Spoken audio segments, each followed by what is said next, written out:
Welcome to Zen and the Art of Movies. The movies we're going to look at right now is Butch Cassidy and the Sundance Kid. I love that movie. And it's a sad movie, but it's a joyous movie.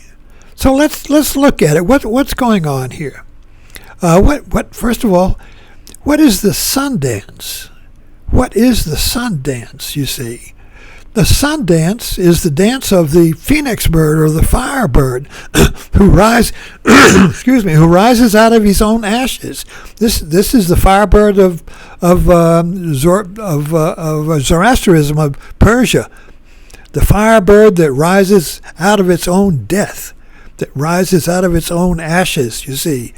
This is the rising death and dying Son of God, that Jesus rises out of his own ashes. What is it rises out of his own funeral pyre. See, this is a heavy myth. This is heavy, and it goes through this movie, rising out of your own death, you see, because the movie begins with the Sundance and Butch caught in an impossible situation where the posse is chasing them, and they come to a cliff, and they either stay and the posse catches them, or they jump off the cliff and die. And Butch Cassidy says, I can't swim, I can't jump. And Sundance laughs and says, oh, don't worry, the fall will kill you. So they jump. And the movie ends with a jump. They got soldiers above, soldiers on every side, soldiers behind, Peruvian soldiers. They're trapped. So what do? They leap. They leap, and they're talking about going to Australia or something. So they don't recognize the impossibility of their situation. They just leap. And this is Indiana Jones.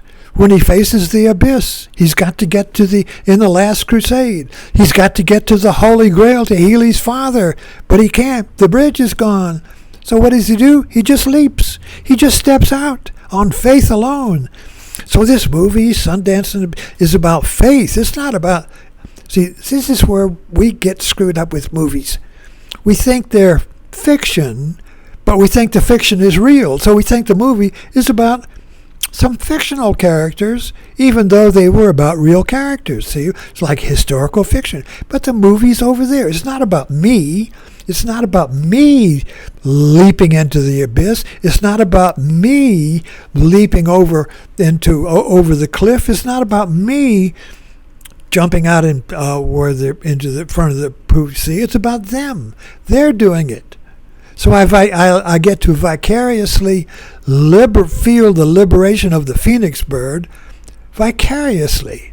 But when the movie's over, I return to my own death. I return to my own dream of the world. I return to my own sorrowful world, unheroic world, you see.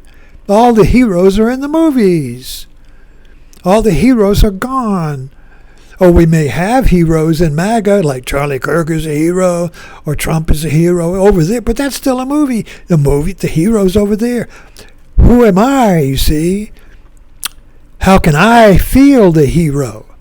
I can't. I'm not in the movie. We're all ghosts in the movie. We're all watching the movie to feel the heroic life vicariously. But we return back to our 9-to-5, boring, dead-end life where nothing fits and everybody's trying to get a piece of me. This dead life, this life of things, bumping into things, a life of bumper cars. That's where we live. So we have to go to the movies and watch Sundance, the romance of Sundance Kid and Butch Cassidy. And for a moment, we forget our miserable, everyday, boring life and feel heroic in the movie, you see. But the movies, that's the wrong viewpoint. That's the wrong view. That's the dead-end viewpoint. The living viewpoint of a movie is to suddenly go into the movie and have a snap. We have a turnabout. And in the turnabout, I suddenly see I'm Sundance Kid. I'm Bruce Cassidy. I'm Zorba. I'm Jake Sully. I'm Pi in the life of Pi. I am alive, you see? Whereas before I dreamed I was alive. Now I'm alive. I'm alive, you see. I'm real. This life is real. It's not fiction. It's not a dream. I spent my whole life dreaming I was alive, wishing I'd be alive tomorrow. Tomorrow I'll be alive, but now I feel dead, you see. That's the dead end.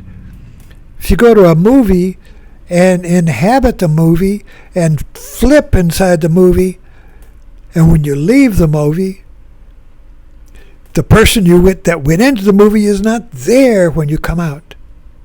The person who comes out of the movie is alive. Maybe for the first time in your life, it's alive. I'm free. I'm uninhibited. I have no boundaries, you see. I'm not bounded by the world. So you go into the movie as a dead man and you come out and you're alive. And when we see a movie, a lot of times we feel that for a moment.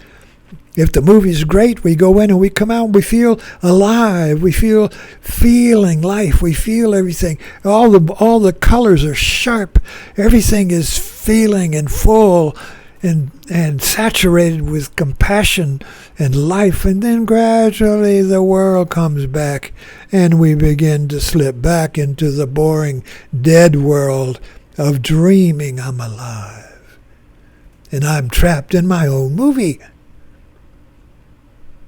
That's the paradox, you see. We're all trapped in our personal story or movie. So we go to a movie to get free from our personal movie, but then when the movie's over, we go back to the world and slip back into our story of me. Our sordid story of me. Our little story of me who feels the victim. So what's the victim here? I feel the victim in a story of me who feels the victim. The world is trying to eat me, my wife, my husband, get everything, responsibilities. It's all trying to suppress me, eat me, attack me, destroy me. So I feel the victim. I'm attacked on all corners. So what do? We join a fictional group, you see, who's going to fight against the evil one. We become a trumper. We join MAGA. And we're going to fight the tiger. We're going to fight the liberals. We're going to fight the ogre, the monster who's trying to eat me. It's just another movie. It's just another movie. We jump from one movie to another. We never get free of the movie. Because we don't enter into the movie totally. We're afraid to. We're afraid to enter into the movie because we may think, well, if I believe I'm Zorba, if I believe I'm like Napoleon, if I believe I'm Napoleon, I'll end up in a ward with my hand stuck in my coat. I can't wake up from the movie. I think I'll be Napoleon. If I think I'm Jesus Christ, they'll put me in the ward. Who do you think you are, Jesus? If I think I'm... just a quick ending here. I took my mother to see Avatar 3D. She's 100 years old. And I took her to see the movie. I said, how do you like the movie? She said, oh, I really enjoyed the movie, but where did they get all those tall blue actors from? Where did they get those tall blue actors from? You see? I just love that. She said the first movie I remember seeing was Harold Lloyd hanging from a clock. Well, we're all hanging from a clock. We're all hanging from a movie. Let's wake up, you see. And we can wake up through the movie. Thanks for dropping in.